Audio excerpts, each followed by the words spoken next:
Hello friends, welcome to the success केंद्रा।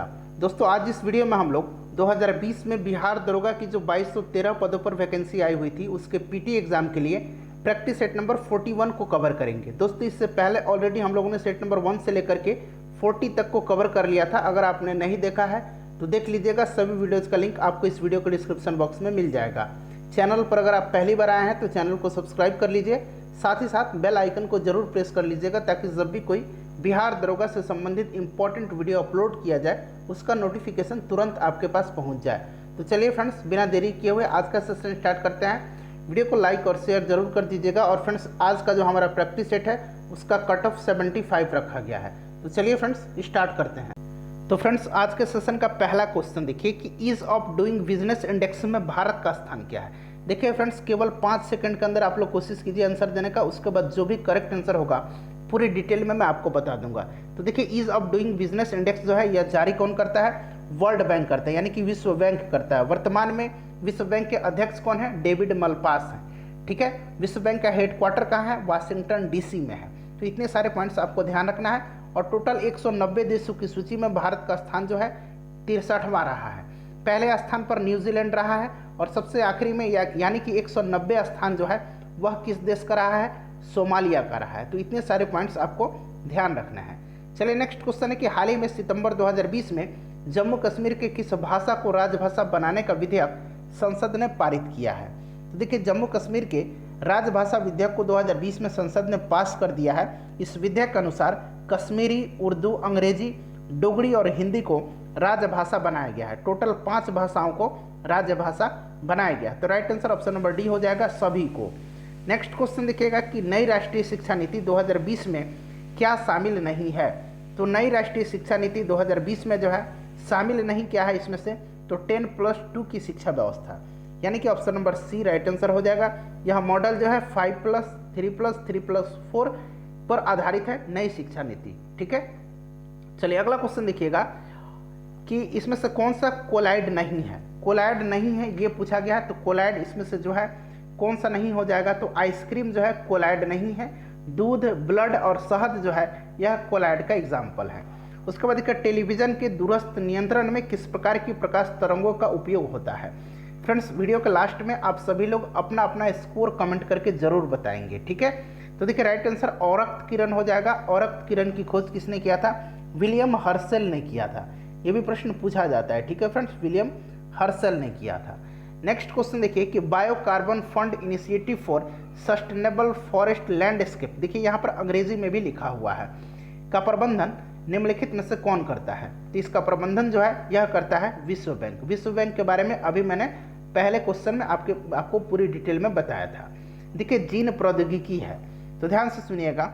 Gene प्रौद्योगिकी से तात्पर्य ऐसी तकनीक से है जिसके द्वारा फसलों के गुणों में परिवर्तन करके नई प्रजाति का विकास किया जाता है। साथ ही साथ पशुओं की नई नस्ल का भी विकास किया जाता है। तो right answer option number D हो जाएगा, बी और सी दोनों। अगला क्वेश्चन देखिए कि विश्व महापौर शिखर सम्मेलन 2019 कहाँ संपन्न हुआ है? फ्रेंड्स, 2020 के जितने भी इंपॉर्टेंट करंट अफेयर्स हैं, लगभग 1000 प्रश्नों को हमने कवर किया हुआ है। 30 वीडियो हमने 2020 के करंट अफेयर्स का कवर किया है। सभी का लिंक आपको इस वीडियो के डिस्क्रिप्शन में मिल जाएगा, जरूर देख लेंगे। तो देखिए, विश्व महापौर शिखर सम्मेलन जो है यह डेनमार्क की राजधानी कोपेनहेगन में हुआ था इसका आयोजन। ठीक है, option number B right answer हो जाएगा। और दिल्ली के मुख्यमंत्री श्री अरविंद केजरीवाल जी इस सम्मेलन में वक्ता के रूप में शामिल हुए थे। ग्रीस की पहली महिला राष्ट्रपति निर्वाचित हुई हैं। तो देखिए, ग्रीस की पहली महिला राष्ट्रपति का नाम पूछा जा रहा है। इंपॉर्टेंट है क्योंकि यह पहली बार जो है ग्रीस में कोई महिला राष्ट्रपति निर्वाचित हुई हैं। उनका नाम जो है कैटेरिना केलापोलो है। Option number C right answer हो जाएगा। ध्यान रखिए, काफ़ी इंपॉर्टेंट क्वेश्चन है। ठीक है। और यह ग्रीस की 13वीं राष्ट्रपति बनी है। अगर विश्व में पूछा जाए कि विश्व में किस देश में पहली महिला राष्ट्रपति बनी थी, तो अर्जेंटीना में। उनका नाम क्या था? तो मारिया एस्टेला रजाबेल था।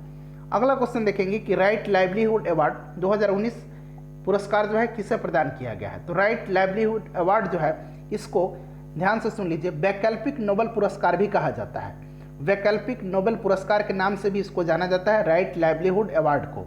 और यह अवार्ड जो है 2019 में किसको दिया गया है? ग्रेटा थनबर्ग को दिया गया है। ग्रेटा थनबर्ग स्वीडन की जलवायु परिवर्तन कार्यकर्ता है, ध्यान रखिएगा। भारत की किस खिलाड़ी को world games athlete of the year घोषित किया गया है? तो फ्रेंड्स काफ़ी इंपॉर्टेंट क्वेश्चन है। तो यह घोषित किया गया है भारतीय महिला हॉकी टीम की कप्तान रानी रामपाल को। Option number A correct answer इसका हो जाएगा। उसके बाद देखिए विनेश फोगाट और मनिका बत्रा, इन दोनों को राजीव गांधी खेल रत्न पुरस्कार 2020 से सम्मानित किया गया है। विनेश फोगाट कुश्ती से संबंधित है, मनिका बत्रा टेबल टेनिस से संबंधित है। यहाँ देखिए पलाश नंदी और गुरुबख्श सिंह, इनको जो है मोहन बागान रत्न से सम्मानित किया गया है। पलाश नंदी क्रिकेट से संबंधित है और गुरुबख्श सिंह जो है हॉकी से संबंधित है, ध्यान रखिएगा। देखिए वन अरेंज मर्डर पुस्तक के लेखक कौन है? फ्रेंड्स वीडियो अगर आपको पसंद आ रही है तो प्लीज़ वीडियो को लाइक कर दीजिए और वीडियो को शेयर जरूर कर दीजिएगा। तो देखिए वन अरेंज मर्डर जो बुक है इसके लेखक हैं चेतन भगत, याद रखिएगा कौन है? चेतन भगत है। नेक्स्ट क्वेश्चन देखिए 18वां गुटनिरपेक्ष सम्मेलन जो है गुटनिरपेक्ष शिखर सम्मेलन कहाँ संपन्न हुआ है? तो 18वां गुटनिरपेक्ष शिखर सम्मेलन 2019 में संपन्न हुआ था अजरबैजान की राजधानी बाकू में। अजरबैजान की राजधानी कहाँ है? बाकू है, यहीं पर यह संपन्न हुआ था, ध्यान रखिएगा। और ध्यान रखिएगा कि गुटनिरपेक्ष आंदोलन का गठन जो है 1961 में किया गया था। इसका पहला सम्मेलन जो है कहाँ हुआ था? तो सर्बिया के बेलग्रेड में हुआ था, सर्बिया के बेलग्रेड में हुआ था। और यह जो आंदोलन है इसके जनक जवाहरलाल नेहरू, उसके बाद मिस्र के राष्ट्रपति जमाल अब्दुल नासिर और यूगोस्लाविया के राष्ट्रपति जोसेफ ब्रिज टिटो थे, ठीक है, ध्यान रखिएगा। चलिए अगला क्वेश्चन देखिए सुरक्षा परिषद का अस्थायी सदस्य में कौन शामिल नहीं है? तो फ्रेंड्स इसमें शामिल कौन सा देश नहीं है? पाकिस्तान नहीं है। जून 2020 को भारत संयुक्त राष्ट्र सुरक्षा परिषद में अस्थायी सदस्य चुना गया था। भारत के पक्ष में टोटल 192 में से 184 वोट पड़े थे, ठीक है। नेक्स्ट क्वेश्चन देखिएगा, अगला क्वेश्चन हमारा है कि वर्ष 2020 के अंत तक लुइस हैमिल्टन ने अपने करियर के कुल कितने ग्रांड प्रिक्स जीत लिए हैं? तो देखिए फ्रेंड्स लुइस हैमिल्टन कहाँ के हैं? तो यूनाइटेड किंगडम के रेसर हैं और यह मर्सिडीज चलाते हैं, ठीक है। और टोटल इन्होंने 95 ग्रैंड प्रिक्स जीत लिया है 2020 के अंत तक। अगला क्वेश्चन देखिए स्टैचू ऑफ यूनिटी को किस संगठन ने 8 आश्चर्यों में शामिल किया है? 8वां अजूबा शामिल किया है संघाई सहयोग संगठन ने। Option number B right answer इसका हो जाएगा, ठीक है। यह जो स्टैचू है इसके शिल्पकार अगर पूछा जाए तो राम वी सुतार हैं, इनका नाम आप जरूर याद रखेंगे, पूछा जा सकता है। इसकी ऊंचाई 182 मीटर है, एग्जैक्ट आप ये ध्यान रखेंगे। उसके बाद देखिए time person of the year 2020 किसे चुना गया है? तो 2020 पूछा जा रहा है तो जो बाइडेन को और कमला हैरिस को। जो बाइडेन अमेरिका के राष्ट्रपति हैं और कमला हैरिस जो है यहाँ अमेरिका के उपराष्ट्रपति है। तो राइट आंसर ए और सी दोनों हो जाएगा। वहीं अगर 2019 पूछ लिया जाता तो किनको दिया गया था? तो यह दिया गया था ग्रेटा थनबर्ग को, ठीक है, दोनों ध्यान रखिएगा। देखिए भारत और जापान का संयुक्त सैन्य अभ्यास को किस नाम से जाना जाता है? तो हैंड इन हैंड जो है चीन का है, चीन और भारत का। इंद्र जो है भारत और रसिया का है। मित्र शक्ति भारत और श्रीलंका का है। तो जापान का टाइमेक्स हो जाएगा। Option number D correct answer इसका हो जाएगा। हाल ही में अंतर्राष्ट्रीय क्रिकेट परिषद का नया अध्यक्ष किसे चुना गया है? तो आईसीसी का नया अध्यक्ष जो है चुन लिया गया है ग्रेग बार्कले को। ग्रेग बार्कले न्यूजीलैंड के हैं, ध्यान रखिएगा। उसके बाद देखिए निसर्ग चक्रवात ने किस राज्य को सर्वाधिक प्रभावित किया है? तो निसर्ग जो है यह कहाँ आया था? अरब सागर में आया था। अम्फन कहाँ आया था? अम्फन जो है बंगाल की खाड़ी में आया था, ठीक है, दोनों को ध्यान रखना है आपको।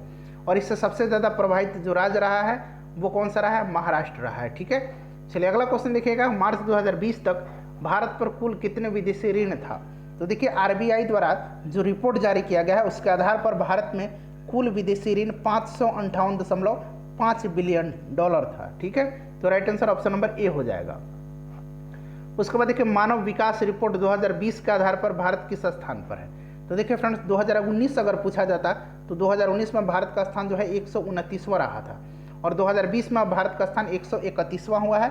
भारत को 2 अंक का नुकसान हुआ है। और यह रिपोर्ट जो है जारी कौन करता है? तो यह रिपोर्ट जारी करता है संयुक्त राष्ट्र विकास कार्यक्रम UNDP, United Nation Development programme.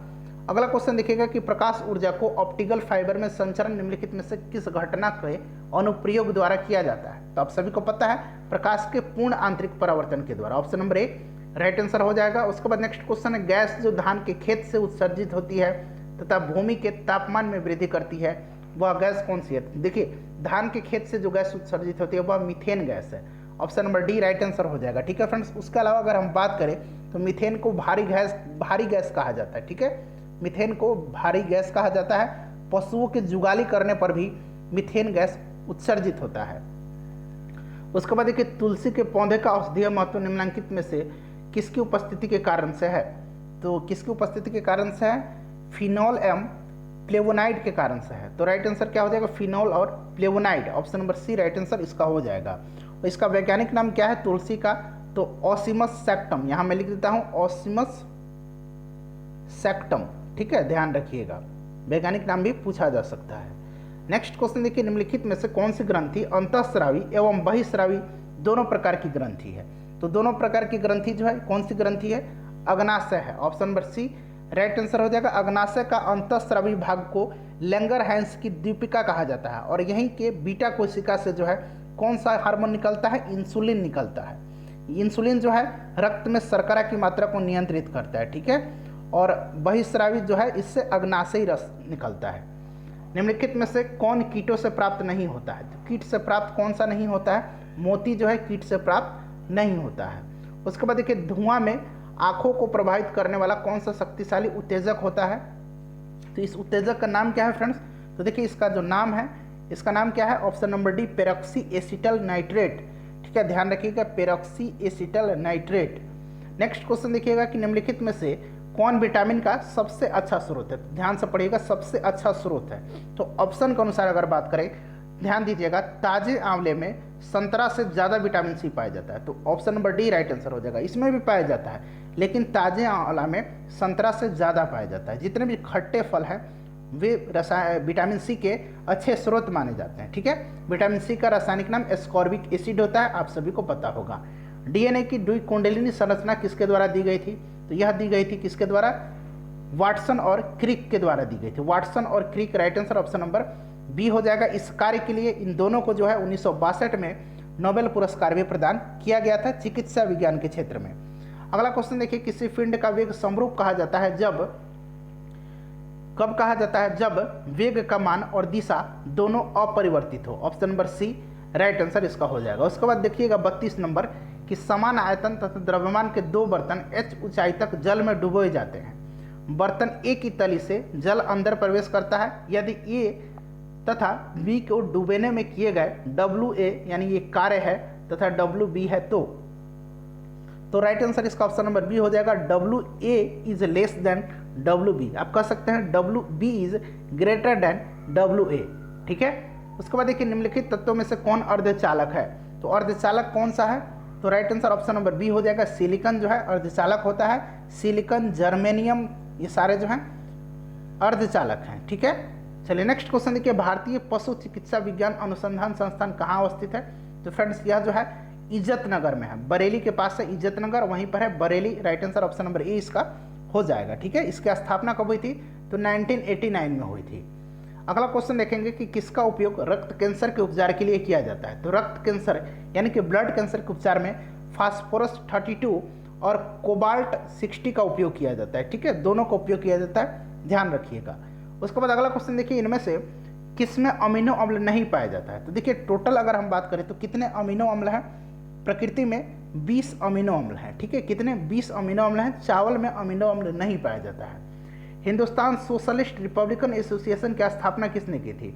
Hindustan socialist Republican association की स्थापना जो है किसने किया था? यह प्रश्न पूछा गया है। तो 1928 में जो है इसकी स्थापना किसने किया? भगत सिंह ने दिल्ली के फिरोज शाह कोटला मैदान में किया था। Right answer option number C हो जाएगा, ठीक है। अगर आपसे पूछा जाए कि हिंदुस्तान रिपब्लिकन एसोसिएशन, इसमें से अगर सोशलिस्ट हटा दिया जाए, हिंदुस्तान रिपब्लिकन एसोसिएशन, तो इसकी स्थापना सचिंद्र सन्याल ने किया था, ठीक है, ध्यान रखिएगा।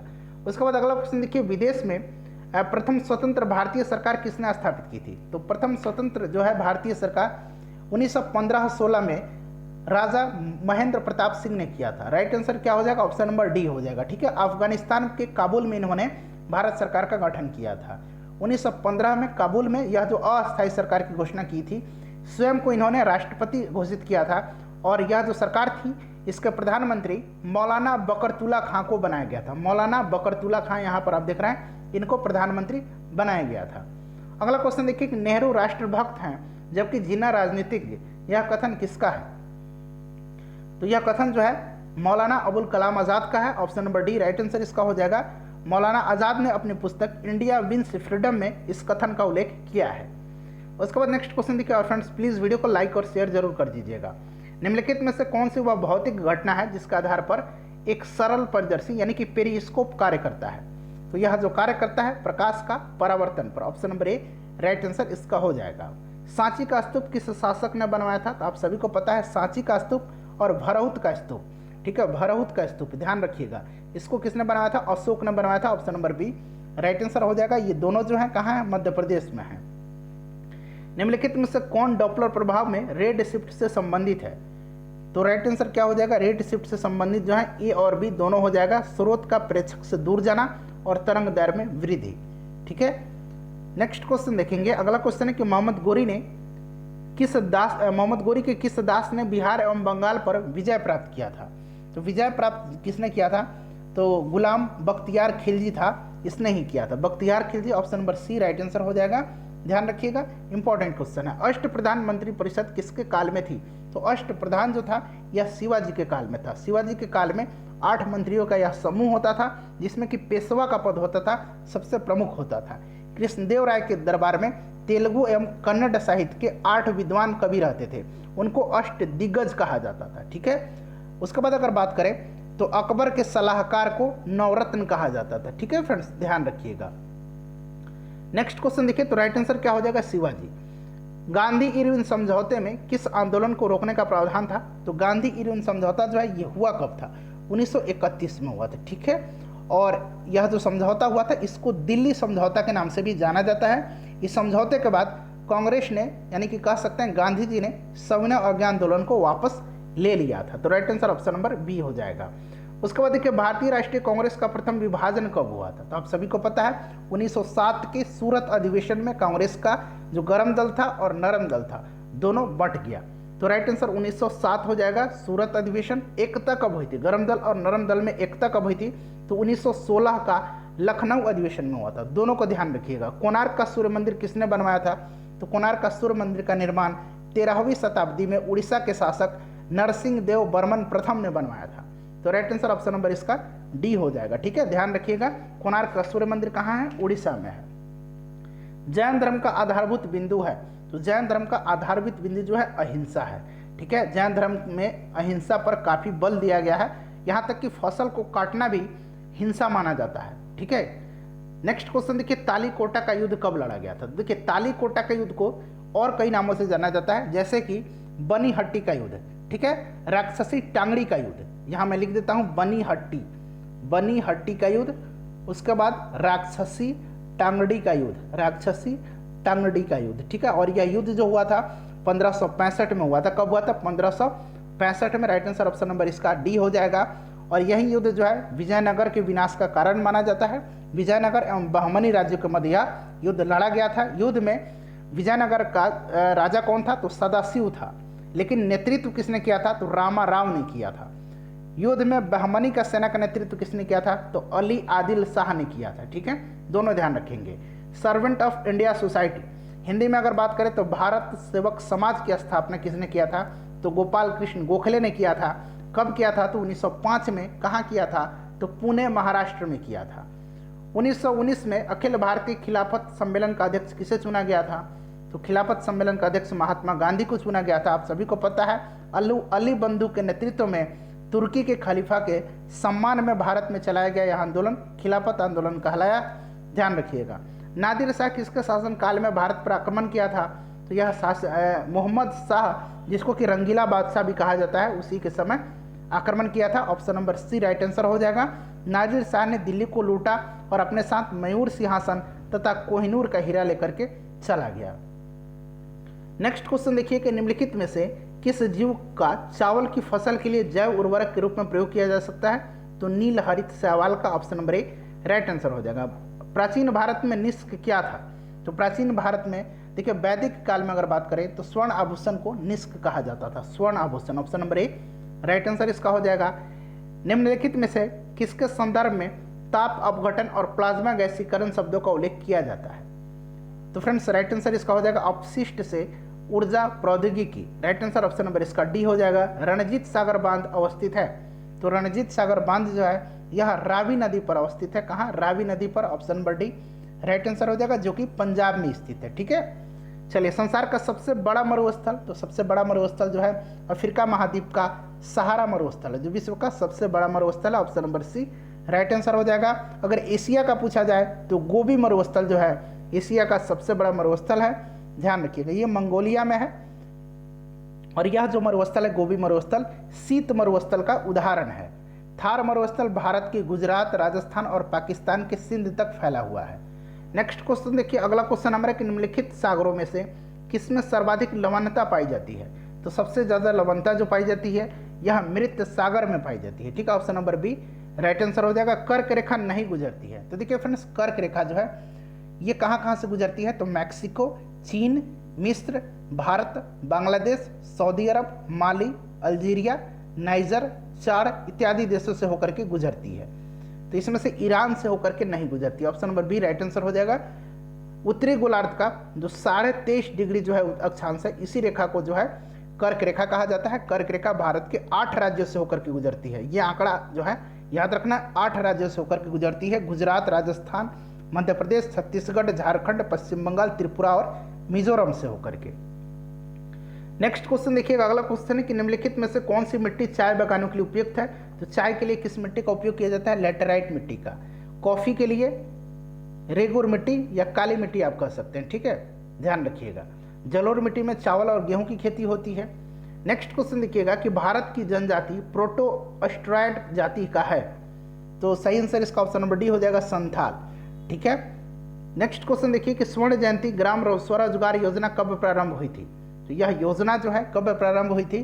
तो यह प्रारंभ हुई थी 1999 में। Option number C right answer हो जाएगा, 1999 में। गांव में रहने वाले निर्धनों के लिए विभिन्न रोजगार कार्यक्रम को मिलाकर के इस योजना को लागू किया गया था। भारत सरकार के बजट के कुल घाटे में किस घाटे का सबसे अधिक योगदान है? तो सबसे ज़्यादा योगदान जो है किस घाटे का है? तो राजकोषीय घाटे का होता है। Option number B correct answer इसका हो जाएगा। G15 क्या है? तो देखिए फ्रेंड्स, G15 की स्थापना 1989 में हुई थी। कब हुई थी? 1989 में हुई थी। 1989 में बेलग्रेड में हुआ था। इसका सचिवालय जो है जेनेवा में है, ध्यान रखिएगा। और यह जो है G15 गुटनिरपेक्ष विकासशील देशों का संगठन है। Option number B right answer इसका हो जाएगा। ठीक है, विकासशील देशों का संगठन। भारत में आर्थिक उदारीकरण करने का श्रेय किसको दिया जाता है? देखिए एक्चुअली जो है उदारीकरण का श्रेय जो है पीवी नरसिम्हा राव को दिया जाता है, क्योंकि वे उस समय भारत के प्रधानमंत्री थे। तो ऑप्शन नंबर बी इसका राइट आंसर हो जाएगा। 1991 में मनमोहन सिंह जो थे ये वित्त मंत्री थे और इन्होंने ही आर्थिक उदारीकरण किया था। तो श्रेय दिया जाए पीवी नरसिम्हा राव को, लेकिन किया किसने था? तो डॉक्टर मनमोहन सिंह जी ने किया था। प्रस्तावना में धर्मनिरपेक्ष शब्द किस संशोधन के द्वारा जोड़ा गया? तो आप सभी को पता है 42वां संविधान संशोधन, जो कि 1976 में हुआ था। Option number A right answer हो जाएगा। इसको जो है मिनी संविधान भी कहा जाता है, लघु संविधान भी इसको कहा जाता है। मुख्य निर्वाचन आयुक्त के पद को हटाया जा सकता है, तो उसको पद से कैसे हटाया जा सकता है? तो फ्रेंड्स राइट आंसर इसका ऑप्शन नंबर बी हो जाएगा, संसद का 2/3 बहुमत के द्वारा। ठीक है, ध्यान रखिएगा। अगला क्वेश्चन देखिए, अगला क्वेश्चन हमारा है कि भारतीय संविधान में अवशिष्ट शक्तियाँ किसमें अंतर्निहित हैं? तो यह जो शक्तियाँ हैं यह संसद में अंतर्निहित है। Option number D right answer हो जाएगा। सॉलिसिटर जनरल निम्न में से क्या होता है? तो सॉलिसिटर जनरल अभी कौन है वर्तमान में? तुषार मेहता है। ठीक है, ध्यान रखिएगा। और सॉलिसिटर जनरल जो होता है यह एक कानूनी सलाहकार होता है, कानूनी सलाहकार होता है। राइट आंसर इसका ऑप्शन नंबर सी हो जाएगा। ठीक है, महान न्यायवादी यानी कि अटॉर्नी जनरल ऑफ इंडिया की सहायता के लिए राष्ट्रपति एक सॉलिसिटर जनरल तथा 2 अतिरिक्त सॉलिसिटर जनरल नियुक्त कर सकते हैं। अगला क्वेश्चन देखिए कि राज्यसभा में राज्यों को प्रतिनिधि किस आधार पर दिया गया है? तो आप सभी को पता है कि उनकी जनसंख्या के आधार पर दिया गया है। राज्यसभा में सदस्यों की अधिकतम संख्या 250 हो सकती है, वर्तमान में कितनी है? 245 है। तो सही आंसर इसका ऑप्शन नंबर ए हो जाएगा, जनसंख्या के अनुपात में। कौन सी भाषा हमारे संविधान की 8वीं अनुसूची में शामिल नहीं है? तो 8वीं अनुसूची में टोटल कितनी भाषाएं हैं? तो टोटल जो है 22 भाषा है। ठीक है, ध्यान रखिएगा। मूल रूप से 8वीं अनुसूची में कितनी भाषाएं थी? 14 भाषाएं थी। इसमें जो है राजस्थानी नहीं है। Option number A right answer इसका हो जाएगा। किस अधिनियम के आधार पर लोक सेवा आयोग का गठन किया गया? तो लोक सेवा आयोग का गठन जो है भारतीय परिषद अधिनियम 1919 के आधार पर 1926 में सर्वप्रथम जो है इसका गठन किया गया। तो राइट आंसर ऑप्शन नंबर इसका बी हो जाएगा। ठीक है, ध्यान रखिएगा। उसके बाद देखिए भारतीय संविधान के वृहद होने का कारण क्या है। तो इसके वृहद होने का कारण क्या है, इसमें संघ और राज्य दोनों का संविधान है। Option number D correct answer हो जाएगा। निम्न में से कौन सा जो है सुमेलित नहीं है, सही नहीं है। देखिए एक तरफ राज्य है और लोकसभा में स्थान दिया गया है, तो सुमेलित आंध्र प्रदेश नहीं है। ठीक है, बाकी सभी जो है सुमेलित हैं। उसके बाद देखिए निम्नलिखित में से कौन सा राज्य लोकसभा में अनुसूचित जनजातियों के सर्वाधिक प्रतिनिधि निर्वाचित करता है। तो यह राज्य जो है कौन सा राज्य है, मध्य प्रदेश है। Option number D correct answer हो जाएगा। गणगौर त्यौहार किस राज्य में मनाया जाता है। फ्रेंड्स अगर आपने अब तक वीडियो को लाइक नहीं किया है, प्लीज़ फ्रेंड्स वीडियो को लाइक कर दीजिए और जरूर इसे शेयर कर दीजिएगा। वीडियो को लास्ट में आप सभी लोग अपना अपना स्कोर कमेंट करके बता दीजिएगा। देखिए गणगौर त्यौहार जो है यह राजस्थान में मनाया जाता है। ध्यान रखिएगा कहाँ मनाया जाता है, राजस्थान में। इसके अलावा जो सीमावर्ती मध्य प्रदेश है वहाँ भी यह त्यौहार मनाया जाता है। उस्ताद बिंदु खां किस वाद्य का प्रमुख वादक हैं। तो यह सारंगी बजाते हैं, सारंगी। Option number A right answer इसका हो जाएगा। उसके बाद नेक्स्ट क्वेश्चन देखिए, सर्वप्रथम हिंदी साहित्य के लिए किन्हें ज्ञानपीठ पुरस्कार प्राप्त हुआ। तो सबसे पहले अगर पूछा जाए तो सबसे पहले ध्यान रखिए कि ज्ञानपीठ पुरस्कार किसको दिया गया था। तो ज्ञानपीठ पुरस्कार सबसे पहले जी शंकर कुरूप को दिया गया था। मलयालम भाषा के साहित्यकार थे। ठीक है, हिंदी भाषा पूछा जा रहा है तो हिंदी साहित्य के लिए दिया गया था किनको, सुमित्रा नंदन पंत को। Option number C correct answer इसका हो जाएगा। दुष्यंत को प्रेम पत्र लिखती शकुंतला का चित्रांकन किसके द्वारा किया गया है। यह किया गया है किसके द्वारा, राजा रवि वर्मा के द्वारा। Option number D correct answer हो जाएगा। राजा रवि वर्मा कहाँ के थे, त्रावणकोर के थे। अगला क्वेश्चन देखिए कि बांग्ला कहाँ का लोक नृत्य है। तो बांग्ला जो है यह कहाँ का है, ये मेघालय का लोक नृत्य है। Option number A right answer हो जाएगा। अगर हम बात करें पश्चिम बंगाल का लोक नृत्य तो बाउल, बाउल आपने पढ़ा होगा, बाउल, जात्रा, ये सारे जो हैं पश्चिम बंगाल के हैं। बिहार का बात करें तो विदेशिया, जाट जाटिन, सामा चकेवा, डोमकच, ये सभी बिहार के हैं। ताओ धर्म के प्रतिपादक माने जाते हैं। तो इसके प्रतिपादक जो हैं कौन माने जाते हैं, Lao Tse Tung. Option number A right answer इसका हो जाएगा। अगला क्वेश्चन देखिएगा फ्रेंड्स, आपके लिए ये नया प्रश्न हो सकता है, इसको ध्यान रखिएगा। पैसिफिक एयरवेज किस राष्ट्र की प्रमुख वायुयान सेवा है। तो यह जो है पैसिफिक एयरवेज ये हांगकांग की है। कहाँ की है, हांगकांग की। Option number A right answer इसका हो जाएगा। ठीक है, कनाडा का एयर कनाडा है, फ्रांस का एयर फ्रांस है, इटली का एयर इटालिया है। उसके बाद देखिए रूस की संसद को क्या कहा जाता है। तो रूस की संसद को ड्यूमा कहा जाता है। Option number C correct answer हो जाएगा। ठीक है, ड्यूमा ध्यान रखिएगा, इंपॉर्टेंट है। रिक्स डॉग किस कहाँ का है, स्वीडन का संसद को रिक्स डॉग कहा जाता है। सोजिम जो है ये पोलैंड को संसद को कहा जाता है। ठीक है, चलिए उसके बाद ग्रैंड नेशनल असेंबली जो है ये रोमानिया, तुर्की, यहाँ के जो है संसद को ग्रैंड नेशनल असेंबली कहा जाता है। मैगिनोट रेखा किस किस देश की सीमा रेखा है। तो मैगिनोट यहाँ जर्मनी और फ्रांस की है। Option number A right answer इसका हो जाएगा। ठीक है, चलिए नेक्स्ट क्वेश्चन देखिए। वहीं अगर हम बात करें जर्मनी और पोलैंड के बीच में, तो जर्मनी और पोलैंड के बीच का क्या हो जाएगा, हिंडनबर्ग रेखा। ठीक है, हिंडनबर्ग रेखा। पाकिस्तान अफगानिस्तान डुरंड रेखा। ठीक है, रूस और फिनलैंड के बीच मैनरहीम रेखा। ठीक है, मैनरहीम रेखा। अंकल हो उपनाम से कौन जाना जाता है। अंकल हो के नाम से किसको जाना जाता है, ये जाना जाता है हो ची मिन के। Option number A right answer हो जाएगा, हो ची मिन। ठीक है, चलिए किस सिख गुरु ने लंगर परंपरा की नींव डाली थी। तो लंगर परंपरा की नींव जो है सिख गुरु गुरु नानक ने डाली थी। गुरु नानक जो है सिखों के प्रथम गुरु है। इनका जन्म याद रखिएगा कहाँ हुआ था, तो पाकिस्तान के तलवंडी में हुआ था। टोटल 10 सिख गुरु हुए। सबसे आखिरी कौन थे, 10वें गुरु गोविंद सिंह थे। तो right answer option number D हो जाएगा। ठीक है फ्रेंड्स, नेक्स्ट क्वेश्चन देखिएगा कि भारत ने प्रथम बार कब भूमिगत परमाणु परीक्षण किया। तो पहला भूमिगत जो है परमाणु परीक्षण ये कब किया गया था। तो फ्रेंड्स ये 1974 में किया गया था। कब, 1974 में। Option number A right answer इसका हो जाएगा। उसके बाद देखिए भारत का प्रथम अंटार्कटिका अभियान का नेतृत्व किसने किया था। तो डॉक्टर SZ कासिम ने किया था। Option number B right answer इसका हो जाएगा। उसके बाद देखिए विश्व पशु दिवस कब मनाया जाता है। विश्व पशु दिवस जो है यह 4 अक्टूबर के दिन मनाया जाता है। Option number C right answer हो जाएगा। निम्न में ओपेक का सदस्य नहीं है। ओपेक का फुल फॉर्म क्या होता है, organisation of the petroleum exporting countries. इसका स्थापना 1960 में हुई थी, अब 1960 में हुई थी। इसका हेडक्वार्टर जो है वियना में है। कहाँ है, वियना में है, ध्यान रखिएगा।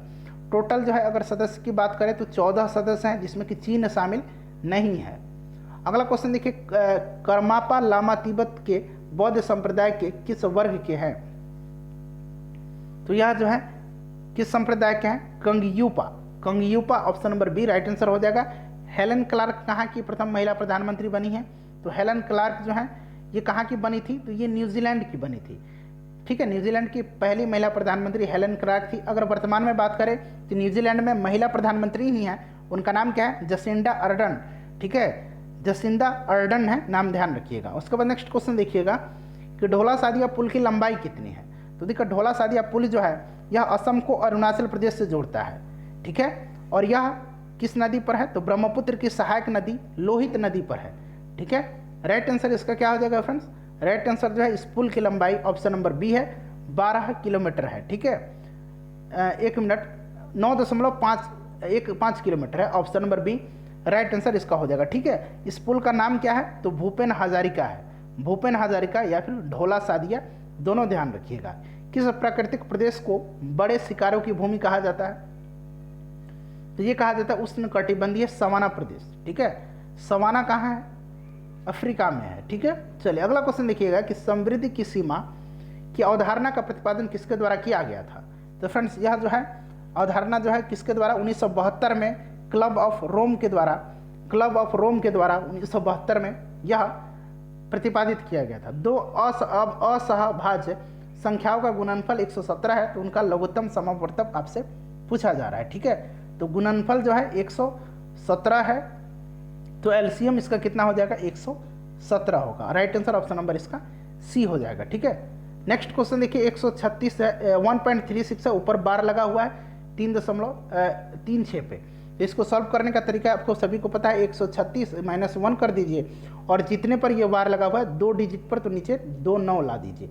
इसको सॉल्व कर दीजिए, राइट आंसर 15/11 आ जाएगा। उसके बाद देखिए 98 नंबर, इसका राइट आंसर मैं आपको बता देता हूँ, 98 का ऑप्शन नंबर डी हो जाएगा, 4000 रुपये। ठीक है, उसके बाद देखिए इसका फॉर्मूला क्या होता है? औसत पूछा जा रहा है। देखिए 2 4 6 कितने का अंतर है? अंतर कितने का है? तो अंतर जो है रेगुलर है, 2 का अंतर हो रहा है, यही हो रहा है। तो लास्ट क्या है? 2n है। फॉर्मूला क्या होता है औसत निकालने के लिए? Last term plus first term. Last term कितना है? 2n, फर्स्ट टर्म कितना है? 2 है बटा 2। ठीक है, तो देख लीजिए 2 कॉमन ले लीजिए, n+2 हो जाएगा, नीचे भी 2 है, 2 से 2 कैंसिल हो जाएगा, n+2 इसका राइट आंसर हो जाएगा। ठीक है, n+1 हो जाएगा, तो राइट आंसर इसका क्या हो जाएगा? ऑप्शन नंबर इसका ये हो जाएगा। ठीक है, चलिए नेक्स्ट क्वेश्चन देखिएगा, देख लीजिए कैसे थोड़ा सा गलती हो गया, 2n हो जाएगा और फर्स्ट टर्म 2 है, बटा 2 हो जाएगा, 2 कॉमन ले लीजिएगा तो n+1 ही तो बचेगा अंदर ना, 2 से 2 कैंसिल, n+1 इसका राइट आंसर हो जाएगा। उसके बाद देखिए 100 नंबर क्वेश्चन का आंसर मैं आपको बता देता हूँ कि 21 चीज़ों को बेचने पर, यानी कि 21 चीज़ों को बेचने पर 21 CP हो गया।